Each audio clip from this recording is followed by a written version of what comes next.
కరుణ గొప్పదా, గౌరవం ముఖ్యమా?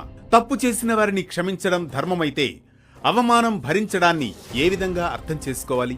అహంకారం తాకిన స్థానం లక్ష్మీదేవిదైతే ఆమె స్పందన ఏంటి? ఘట్టానంతర నేటి దృశ్య కావ్యమే కరుణ ముందు వెలవెలబోయిన అహంకారం. లక్ష్మీదేవి మౌనం భూలోకానికిచ్చిన సందేశం.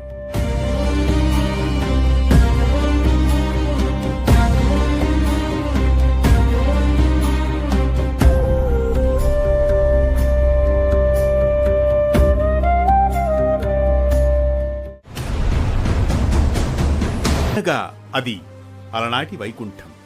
త్రిమూర్తులను పరీక్షించే క్రమంలో భృగు మహర్షికి జ్ఞానోదయమైన సమయం. సృష్టిలో యజ్ఞఫలానికి శ్రీ మహావిష్ణువే అర్హుడని నిర్ధారణకు వచ్చి ప్రాయశ్చిత్తంతో తిరుగు పయనమవుతాడు భృగు. ఆ తదుపరి వైకుంఠంలో శ్రీ మహావిష్ణువు లక్ష్మీదేవిని సమీపిస్తాడు. అంతవరకు మౌనంగా ఉన్న లక్ష్మీదేవి ఆ ఘడియలో తన కళ్లలోని కన్నీటిని పాలసముద్రంలోకి ప్రవహింపజేస్తూ ఉంటుంది. ఆమె ముందుకు వచ్చి శ్రీ మహావిష్ణువును చూస్తుంది. ఆ చూపులో ఎన్నో భావాలు.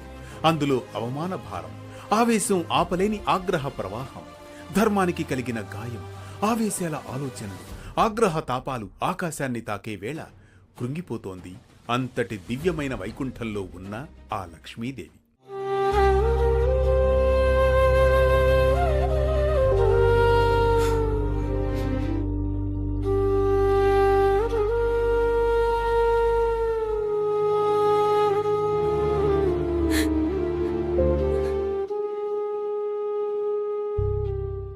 ఆ ఘడియలో శ్రీ మహాలక్ష్మి నెమ్మదిగా ముందుకు వస్తుంది. ఆమె చూపు తన స్వామి వక్షస్థలంపైనే నిలుస్తుంది. ఆ వక్షస్థలం ఇప్పుడు అహంకారం తాకిన చోటు. ఆమె మృదువుగా పలుకుతుంది, స్వామి, ఈ లోకంలో ఎవరైనా మీ వక్షస్థలాన్ని తాకితే అది అదృష్టం, పూర్వజన్మ సుకృతం అని ఉబ్బి తబ్బిబ్బైపోతారు. కాని ఈరోజు నాకు అది అపరాధంగా మారింది అని వాపోతుంది శ్రీ మహాలక్ష్మి. ఆ క్షణంలో శ్రీహరి, దేవి, అది అపరాధం కాదు, అది ఒక బోధ.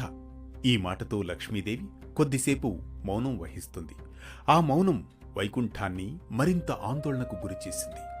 ఆపై ఆమె కలుగుజేసుకుని అంది, స్వామి, ఆయన పాదం మీ వక్షస్థలాన్ని తాకిన క్షణం నేను మహాలక్ష్మిగా కాదు, ఒక సాధారణ స్త్రీగా కూడా భావించినా అది నాకు ఎంతో అవమానం. మీకు కోపం రాలేదు, అంతేకాని మీరు క్షమాపణ కూడా చెప్పారు భృగు మహర్షికి. కాని లోకం ఈ క్షమను అర్థం చేసుకుంటుందా? శ్రీహరి ఆ మాటల్లోని ఆందోళనను గ్రహిస్తాడు. ఆమె చేతిని తన చేతిలోకి తీసుకుని నెమ్మదిగా పలుకుతాడు, దేవి, లోకం అర్థం చేసుకోవలసిన అవసరం ఏమాత్రం లేదు. కాలమే అర్థం చేసుకుంటుంది. శక్తికి స్పందిస్తే భయం పుడుతుంది, అదే కరుణకు స్పందిస్తే ధర్మం పుడుతుంది. ఆ క్షణంలో లక్ష్మీదేవి ఇలా అడుగుతుంది, అయితే మీ వక్షస్థలంలో నేను నివసిస్తాను కదా, అహంకారం తాకిన చోట నేను ఉండగలనా స్వామి? ఈ ప్రశ్న ఒక స్త్రీ ప్రశ్నగా కాదు, ధర్మ ప్రశ్నగా ఒక్కసారి మీరు ఆలోచించండి. ఆ క్షణం శ్రీ మహావిష్ణువులోనూ అంతర్మదనం మొదలైంది. దేవి, నీ నివాసం శక్తి కాదు, అది కరుణకు స్థానం. లక్ష్మీదేవి ఆ మాటలు విని తల వంచింది. ఏది ఏమైనా స్వామి, ఇంత ఘోరమైన అవమానం ఎదురయ్యాక నేను మీ వక్షస్థలంలో ఎలా నిలవమంటారు? అలా వైకుంఠం మళ్లీ దివ్యత్వంలోకి వచ్చినప్పటికీ లక్ష్మీదేవి హృదయంలో ఆ అలజడి మాత్రం అల్లకల్లోలంగా సాగుతూనే ఉంది. అది స్త్రీగా కలిగిన మౌన వేదన. ఆమె తన మనసులో ఇలా అనుకుంది, నా నివాసమైన వక్షస్థలాన్ని అహంకారం తాకినప్పుడు నేను ప్రశ్నించకుండా ఉండాలా? ఆమె ఆలోచనలు శ్రీహరికి తెలియకుండా లేదు.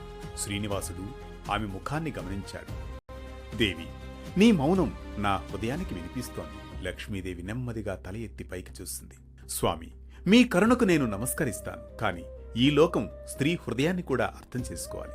మీ వక్షస్థలంలో నేను కేవలం ఆభరణం కాదు, నేను ధర్మానికి అర్థం. శ్రీనివాసుడు మౌనంగా ఉన్నాడు. ఆ మౌనం అంగీకారమా లేదా ధర్మ నిర్ణయమా? లక్ష్మీదేవి తన కంఠస్వరాన్ని స్థిరపరుచుకుని ఇలా పలుకుతోంది, స్వామి, అహంకారం తాకిన చోట ఇక నేను నివసించలేను. ఈ ఒక్క మాట వైకుంఠాన్ని స్తంభింపజేసింది. శ్రీనివాసుడు ఆమె వైపు అడుగువేసి అన్నాడు, దేవి, నువ్వు నన్ను వీడి ఒంటరిని చేస్తావా? బలహీనుణ్ణి చేస్తావా? సిరిలేనివాడిగా చేయడం భావ్యమా నీకు? ఈ వైకుంఠం ఏం కావాలి? ఆ ఘడియలో లక్ష్మీదేవి క్రమంగా తన తేజస్సును సంకుచితం చేస్తుంది. భూలోకం దిశగా అడుగులు సాగుతాయి నెమ్మదిగా. ఆమె అడుగులు పడిన చోట భూమి పులకించలేదు, భారమైంది. ఎందుకంటే ధర్మ భారాన్ని మోయవలసిన కాలం మొదలైంది. అలా శ్రీనివాసుని నుంచి, వైకుంఠం నుంచి నెమ్మదిగా వీడి భూలోకం వైపుగా సాగాయి లక్ష్మీదేవి అడుగులు. ఇది కరుణ ముందు వెలవలబోయిన అహంకారం, లక్ష్మీదేవి మౌనం భూలోకానికిచ్చిన సందేశం. ఈ కథనం మనకిచ్చే సామాజిక సందేశం ఒక్కటే: ఎక్కడ గౌరవం ఉంటుందో అక్కడే సంపద నిలుస్తుందని, ఎక్కడ కరుణకు స్థానం ఉంటుందో అక్కడ ధర్మం వికసిస్తుందని.